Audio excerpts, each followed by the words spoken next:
Hello and welcome. My name's Helen Ledger, SVP of Marketing of Pragmatic Semiconductor, and I'm delighted to be joined today by Caroline O'Brien, Chief Executive Officer of Compound Semiconductor Applications Catapult. Thanks so much for being here today, Caroline. Hi Helen, it's a pleasure to be here today.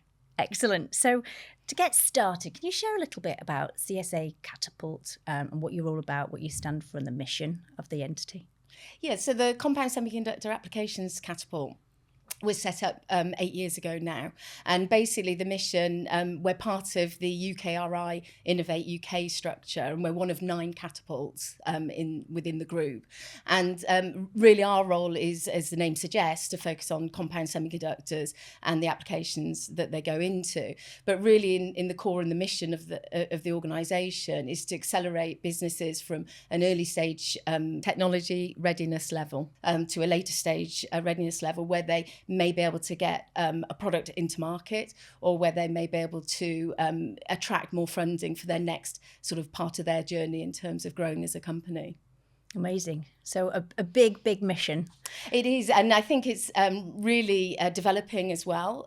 So Ian Chapman, who runs UKRI, effectively has stated the sort of mission for the whole entity to be around starting businesses, scaling businesses, and then enabling businesses to stay in the UK. And I think that's an interesting proposition for us, because where we've been really strong in the scale part of that, so right in the middle, we can also do things to help businesses stay in the UK. And that's always a challenge as they mature. The tendency is, not pragmatic in this case, but the tendency is for companies to maybe have investment from the US, for example, and therefore then they move their headquarters out of the UK. There's also a current tendency for companies to want to be in Europe at the moment, particularly driven by the CHIPS Act as well. So I think all of these dynamics, we can help UK companies have an ambition and a real premise to stay in the UK through advanced manufacturing, through really using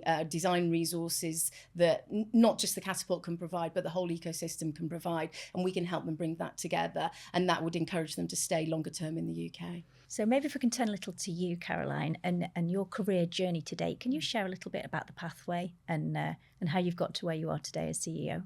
Yeah, sure. Gosh, we probably haven't got time for all of it, Helen, but I'll try and be brief. So effectively, I loved maths and physics when I was at school. They were my favourite subjects. And we did have a couple of engineers in the family, my father and my brother. And I realised that I was going to do maths and physics, but if I did engineering, and I did electrical and electronic engineering, which I enjoyed, then it was more vocational. So it felt like it was with a sort of means to an end, and having a sort of career or a job at the end of it. So I studied electrical and electronic engineering at Swansea University, and as I mentioned, I was sponsored by British Aerospace in Fulton in Bristol, and when I went back after my degree, I went back as an EMC, electromagnetic compatibility test engineer, and it was a little bit 9 to 5, and it was a little bit of a black art, and I realised quite quickly that I probably wasn't going to stay there. It was a good experience, and the people were lovely, but I wanted to look for something a little bit more, I think, drawing on, I wanted to make sure that I still used my engineering degree. I'd worked hard for it, and I wanted to still use that. But also, in addition to that, I sort of had some softer skills that I wanted to sort of bring into it. So I saw a job in Chippenham in Wiltshire for a sales engineer for a company developing power semiconductors, and that was West Coast Semiconductors. So that's how I ended up in semiconductors, and as they say, I never left. And so I was a sales engineer at the age of sort of 23. I was traveling to China and Asia, Japan, Thailand, places like this. So it was really exciting, but always with the sort of technical nuance to what I did in the commercial sense. After that, I decided that power electronics at the time, it was a different world then. We didn't have the opportunities that power has today.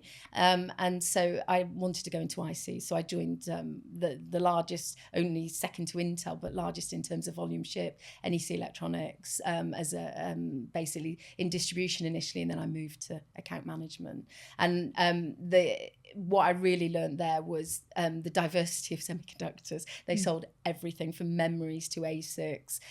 It had photonics ICs. So effectively, they sold everything very broad. But then I joined my first startup in 2000, which was Oxford Semiconductor.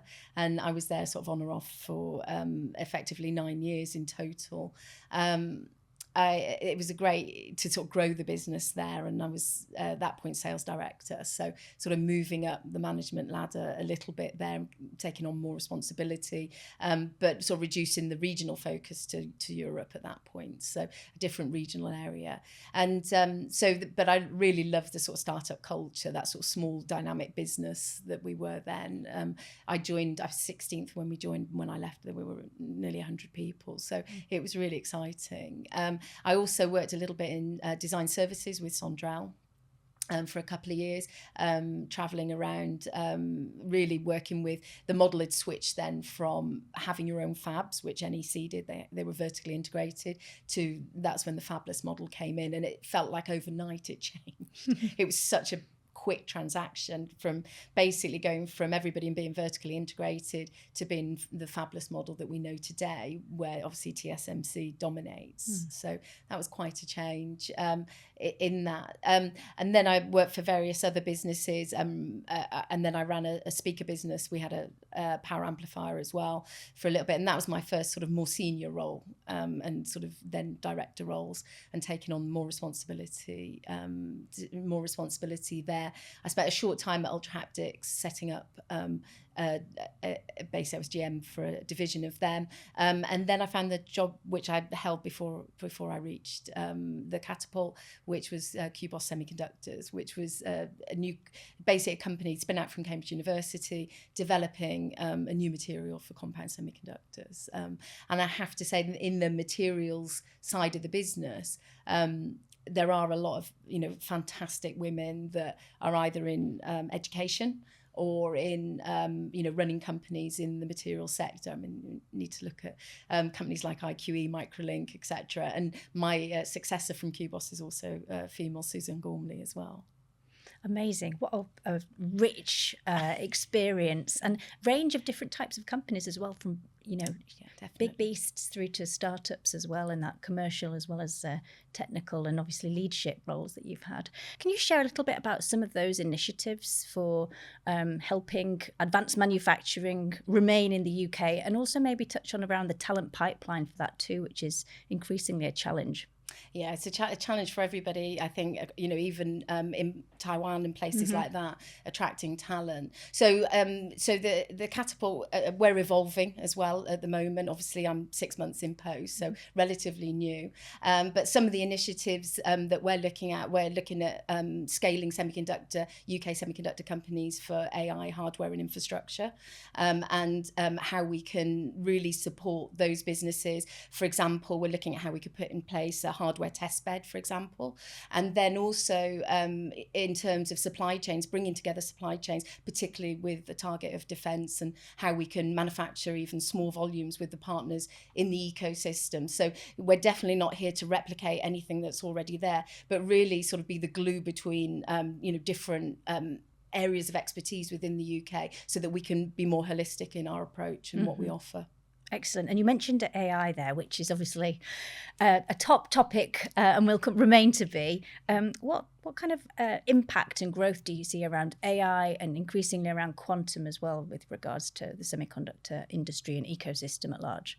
Yeah, there's just such a massive opportunity there, and it really is driving innovation at the moment across the world in semiconductors. So it's an exciting time. I have never seen the industry move this fast since I've been in it, and that's nearly 33 years. So it's really going at a fast pace at the moment. But that makes it exciting, and that makes it attractive for people to want to be part of, I think, because we end up with a buzz around it, which is lovely. And from the Catapult side, our goal is really to offer support and solutions, everything from the grid through to the data centers and beyond the data centers to edge AI. So we've got a number of core technologies, which is power, RF and photonics and advanced packaging. And though bringing those together in the right way, we can offer sort of technology acceleration for businesses wanting to be in those areas. And maybe more broadly, what challenges do you see facing the semiconductor industry, particularly for the UK? Yeah, and it comes back to the point you've already mentioned, which is about skills. So I see what's happening with the industry, and this is quite common in other industries if you use an analogy. As industries mature, you end up with more specialisms. And I think that's what we're seeing here, that the shortage of people that are the, I suppose, if you had a football team, it would be like the utility players that can play in different places. We're seeing less of them and more specialisms. So, you know, the people that we've got in the UK, they support the technologies, but in a very sort of vertically integrated way. And they don't cross over and can move around as well. And when I started, because there wasn't that sort of clear sort of segregation between all the different technologies, effectively people could transition between them much easier. And I think that's happening less now as semiconductors matures, that you can sort of mobilize and move, say, from photonics to RF to power. It's not as easy. In my background, I've covered in most of those technologies in one form or another. I started in power, so it feels like I've come complete circle. But also the company I was running, which was a startup for the last 6 years before I joined the Catapult, was in photonics. So you know, you have that ability to be able to move across the technologies, and I think that opportunity is becoming less because you need much more specific and detailed skills. And I think that's a challenge for the industry because you know, that finding those people, you're looking for that square peg in that square hole. And I think that's the bigger challenge. We do also have just less people going into the sector, and you know, I think particularly you know, trying to attract females into the sector has always been a challenge, even when I did my engineering degree many years ago now.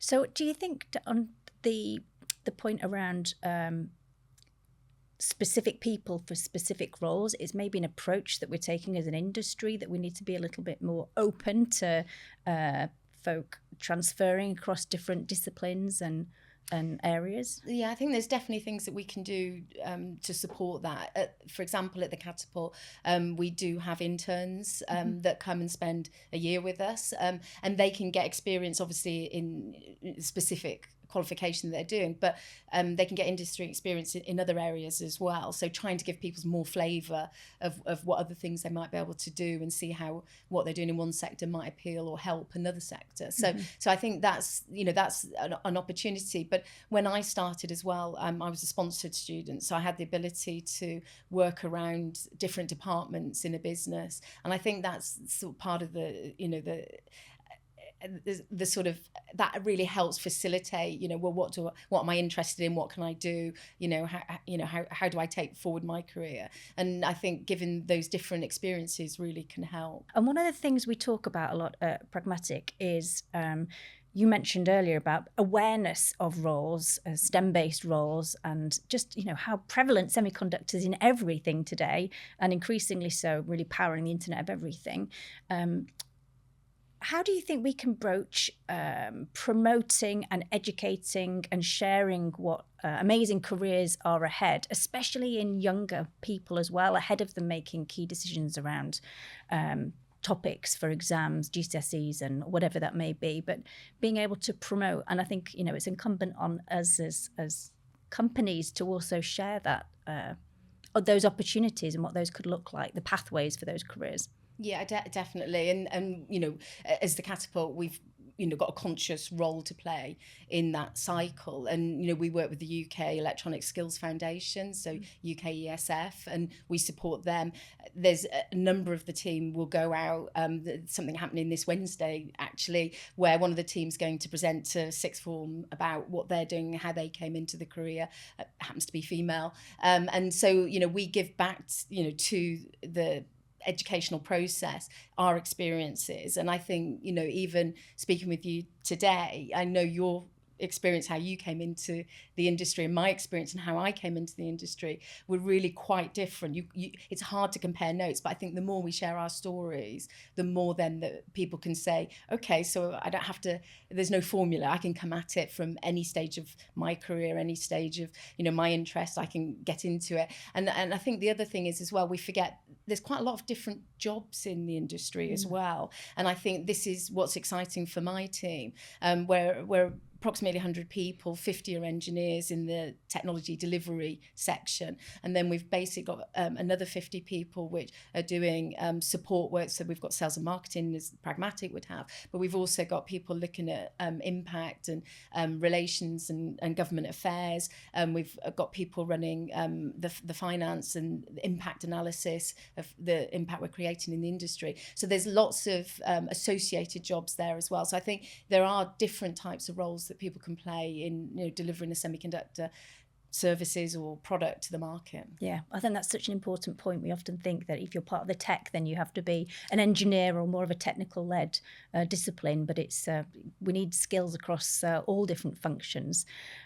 So your organisation has a super makeup and representation across the diversity and the mix that you have across your team. Can you share a little bit about that? Yeah, so effectively, in terms of the tech team itself, we're 25% women engineers. And I think the average is about 20%, something like that, roughly. But also, I think it's important to note that we're very diverse. We've got 22 different nationalities working in the Catapult as well. And my feeling is that's quite common in semiconductor industries. But I think, we're very proud of that culture because, we do work at it. We do put in place practices and, for example, we have unconscious bias training and things like this. So we're actually proactively recognising, future possible challenges and really heading them off before it becomes, an issue or a problem, so that we can attract more people and have a diverse culture. And I think that gives us better innovation. It gives us ultimately better solutions. Excellent. Well, kudos on the makeup for the organisation. Can you share a little bit your perspective on just the importance and the relevance of semiconductors globally? I hear the sort of analogies which are quite cute sometimes about, it's kind of the next oil, it's the next gold, and I think, that it obviously isn't a natural resource in that sense, but it is really vital. So if you can imagine if semiconductors stopped being supplied to manufacturing today, how it would impact your life. And, there'd be no new phones, no new cars, computers, even the equipment we have here in the studio, you wouldn't have anything to replace what you have here. So yes, you could live probably for a period without it, but it would stall quite quickly. So I think this is how important it is to the future. But I think it gets more interesting than that, because with the advancement of quantum and semiconductors, it sort of becomes it sounds a bit dramatic, but it becomes a bit of an arms race.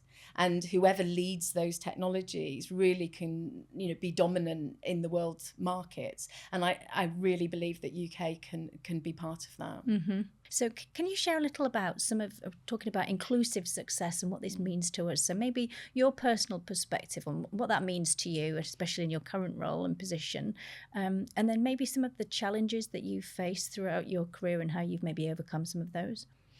Yeah, so I think the inclusion is always quite a hot topic, but I think that in terms of how I approach it, I think to have an inclusive team, and I suppose my sort of natural leadership style is more of a team type. I want to be able to build a team.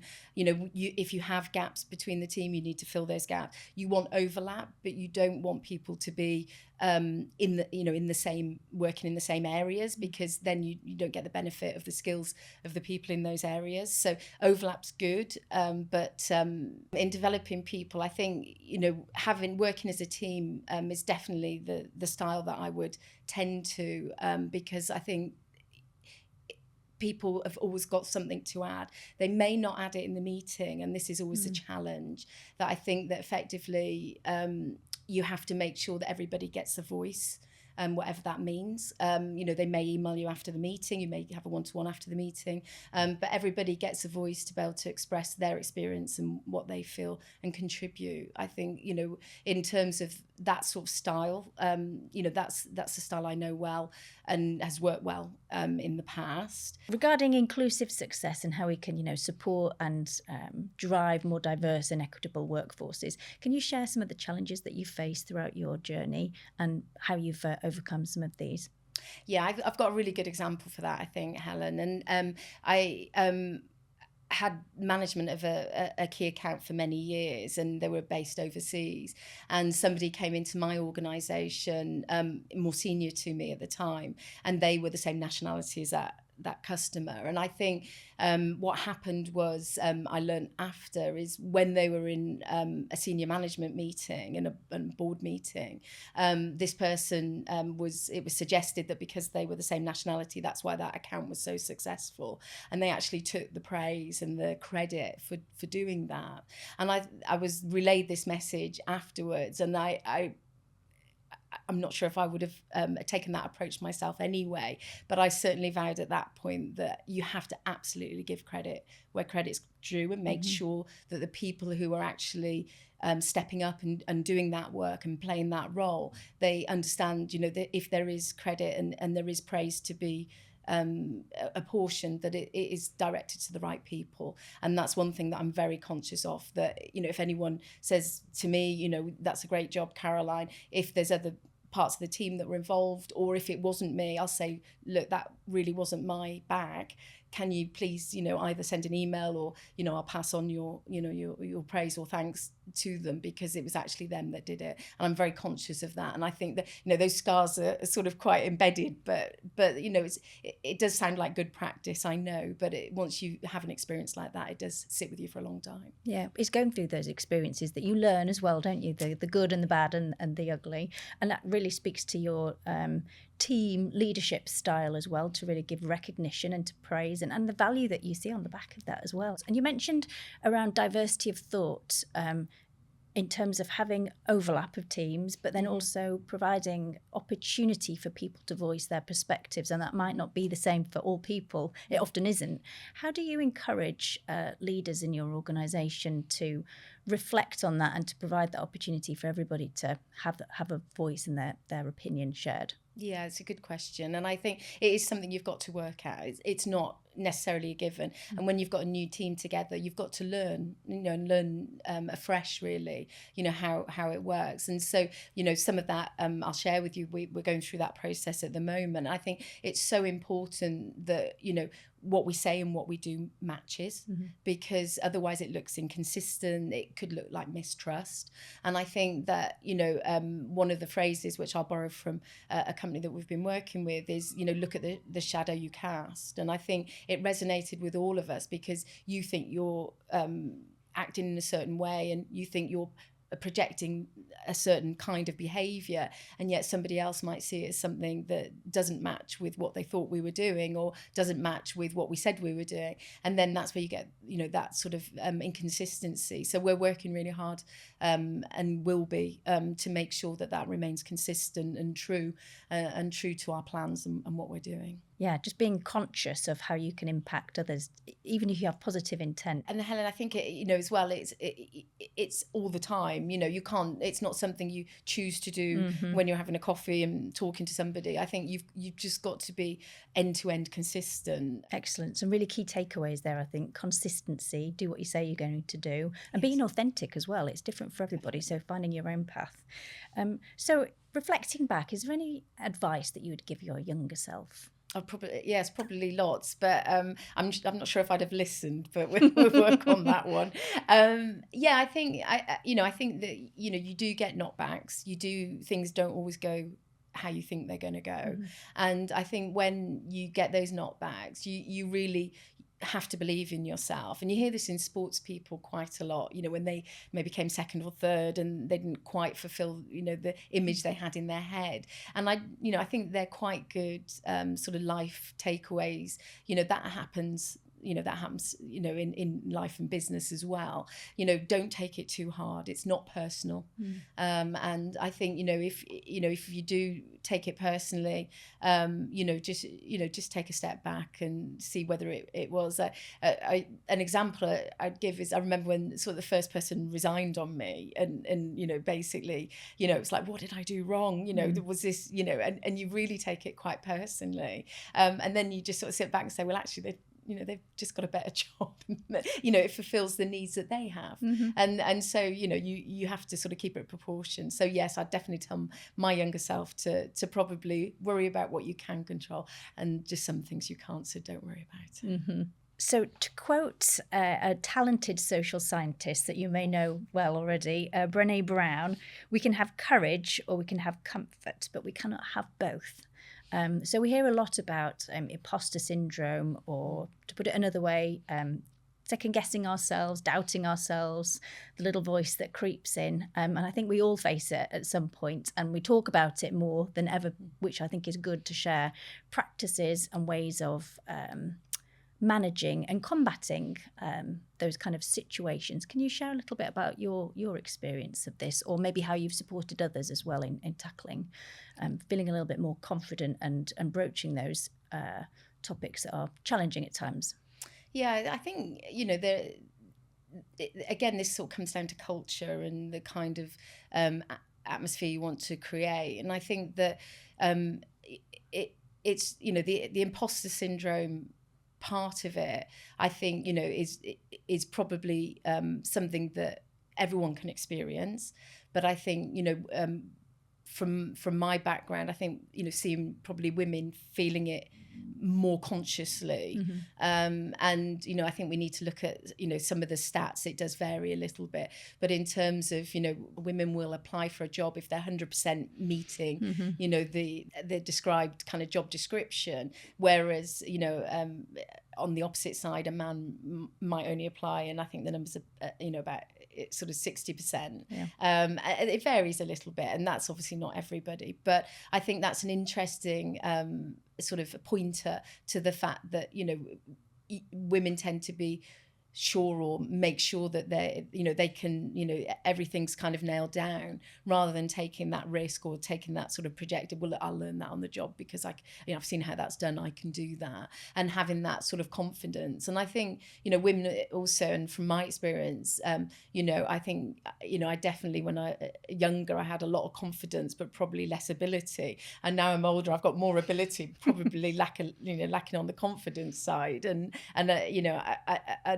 I know I'm relatively confident in most things. But I used to have a boss as well, which is quite funny, that he always used to say, put yourself out of your comfort zone, once a week, once a day, do something where you think, I'm not sure how this is going to go, and you'll learn something. And I think if you've got that environment, and again, this is a sort of environment, and I've said this in my team as well, try it.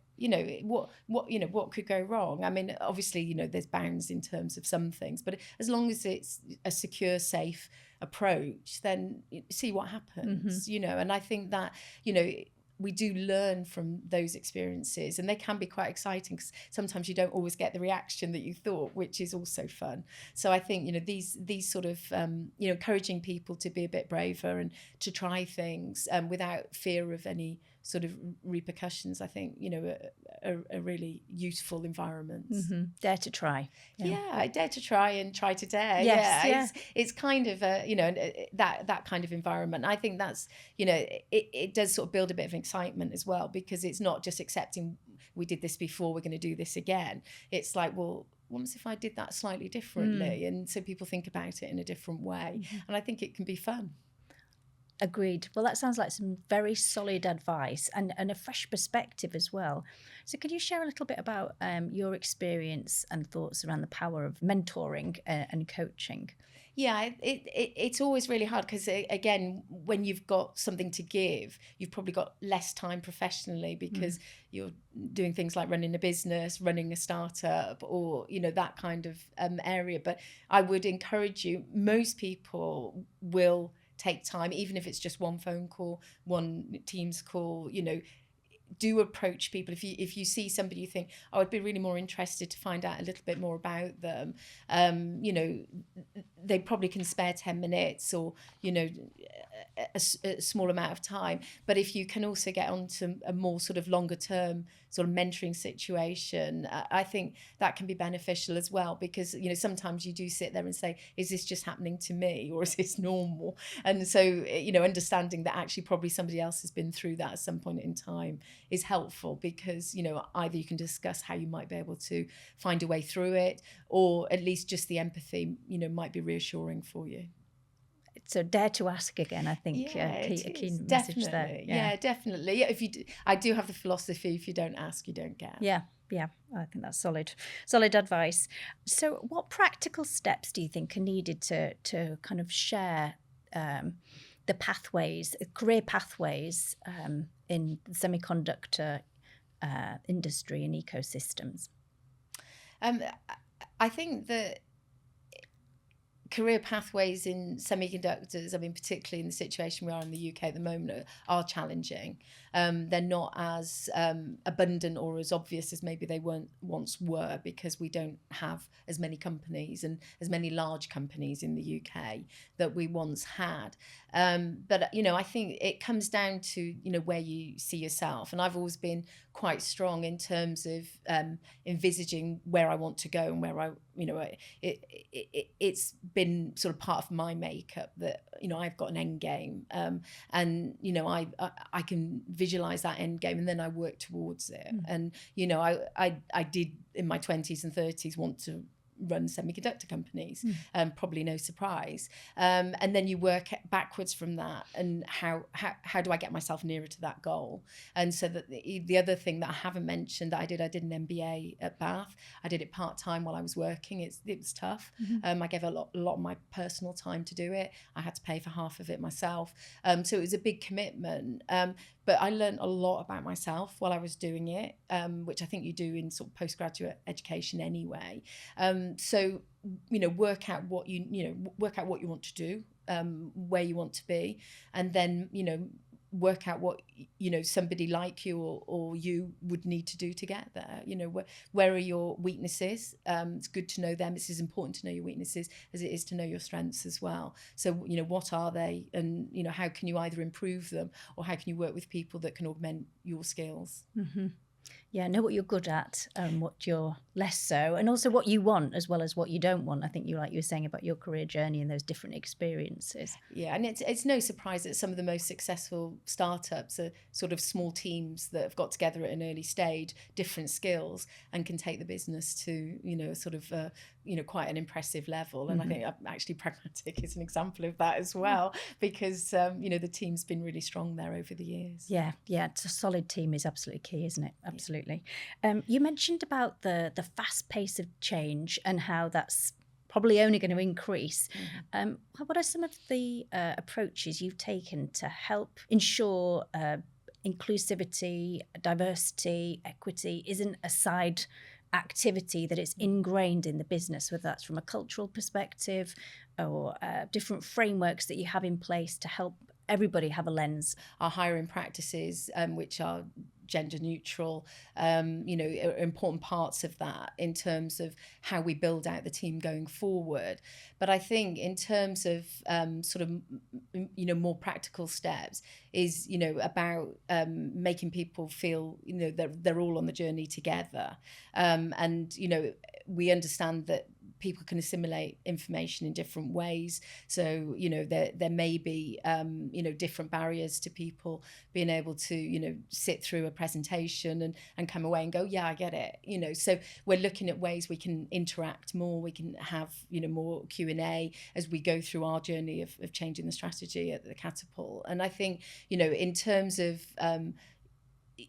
specifically on the gender side, one of the interesting aspects of the Catapult is it is today. We've got one opening on the SLT, but we're actually predominantly females on the SLT. So we've got kind of a different balance there, which, I think, we are mindful of, because how we communicate with the team has to be, for everybody to receive, not just, obviously, not just from a sort of female bias perspective either. So it can work both ways in those dynamics. dynamics. So we are conscious of it, and we're working hard to make sure that everybody's included. But we also go through different processes of how we're delivering information and receiving information, so that everybody can feel that they can contribute. That sounds like a really consolidated, conscious effort, a multi-layered approach as well, which I think is really crucial, isn't it? It's not one size fits all by a long shot. So yeah, I don't think I've mastered the Slido feedback form just yet, though. So I'm still working on that one. But yeah, the rest of the team are great at it. Yeah, the wonder and challenge of Slido. Yeah, exactly. So on that positive thought there, what gives you hope for the future? Oh, there's lots of things. I mean, the technology and how fast the technology is moving. I do think that, I am a technologist, and I just love the fact that there's new things. And, as soon as you think that, we understand almost everything, a curveball happens again, and we learn, a whole new, area of physics or semiconductors or whatever. And I think that's, for me, that's what gets me up in the morning, the fact that, we can work with all these exciting companies in the UK that are doing all these interesting things and finding new ways to push the boundaries again. And I think that's, without a doubt, that's one of the most exciting, and it's a privilege to be in a position, where I can, work with people in those areas, because that's why I joined the industry and have stayed in it for so long. But I think also that, for me, that, the industry, as I said, has sort of declined in terms of size in the UK. And I think, I do want to ensure that, we are on that kind of upward curve, and the industry is becoming more akin to when I started and what it looked like then. And there's quite a lot of work to do in that over the next years, and to bring that back. But I do think that the technologies that we have, if we can scale and enable them to stay in the UK, then I think we've got a great base to really build back the industry. Maybe not in the same way, because nothing stays the same, but in a better way.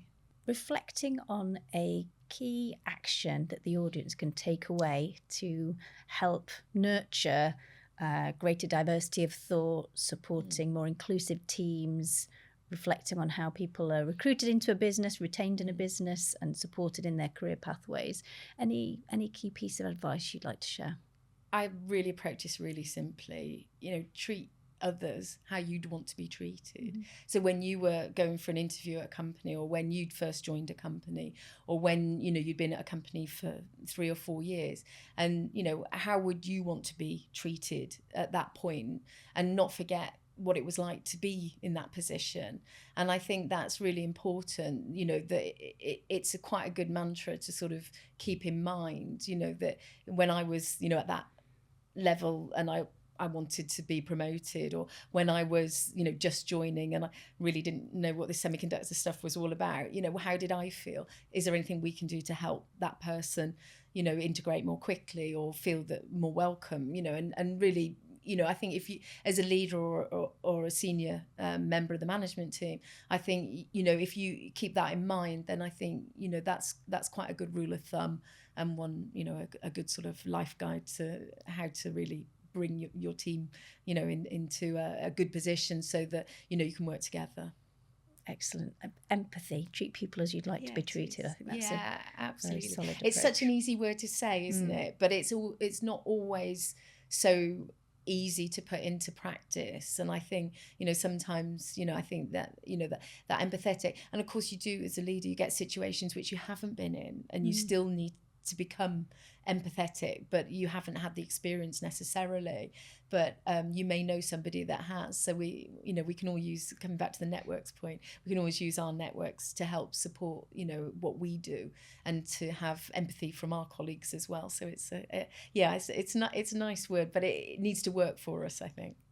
Absolutely. And the echoes again, the consistency and authenticity as well in how you operate as a leader, and really curating that teamwork mentality and approach. No, absolutely. I think, our core values at the Catapult are, trust, innovation and collaboration.